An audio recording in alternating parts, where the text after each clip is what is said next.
आइए दोस्तों dative function का यूज देख लेते हैं। देखिए डेटिव फंक्शन से हम डेट काउंट कर लेते हैं, मतलब हम किसी की ज्वाइनिंग डेट से एज काउंट कर सकते हैं, उसका सर्विस काउंट कर सकते हैं, या उसे मतलब एडिशनल मतलब जैसे बोनस देना देना नहीं देना वो काउंट कर सकते हैं। इस तरह के फंक्शन को मतलब इस तरह के कैलकुलेशन को करने के लिए हमें डेटिव फंक्शन की जरूरत पड़ती है दोस्तों।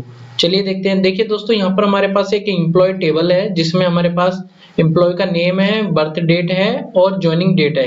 ये 3 कॉलम है इस टेबल में, और बाद के जो 3 कॉलम आपको दिखाई दे रहे हैं ये कॉलम हमने ऐड किए हैं। तो सबसे पहले हम देखते हैं जिसमें हमने एज कैलकुलेट की है।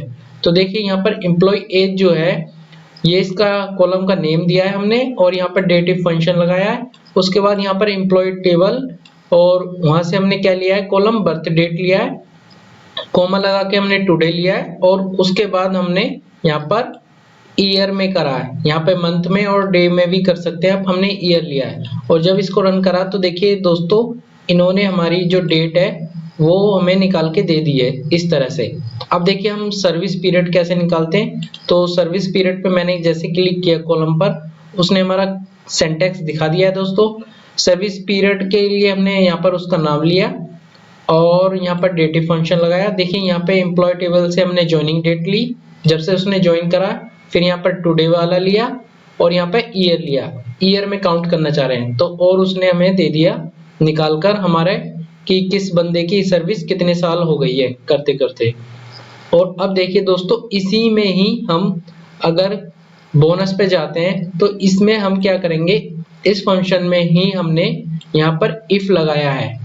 यहाँ पर कॉलम का नेम हमने बोनस देके यहाँ पर इफ लगा दिया है डेटिव के आगे, और जहाँ पे ईयर खत्म होता है दोस्तों वहां से ग्रेटर देन 2 का साइन लगाया हमने, मतलब ग्रेटर देन का साइन लगा के 2 लिखा है, मतलब जिसकी सर्विस 2 साल से बड़ी हो उसको हम बोनस देंगे, वहां पर यस आ जाए, और अगर 2 साल से छोटी है तो वहां पर नोट आ जाए।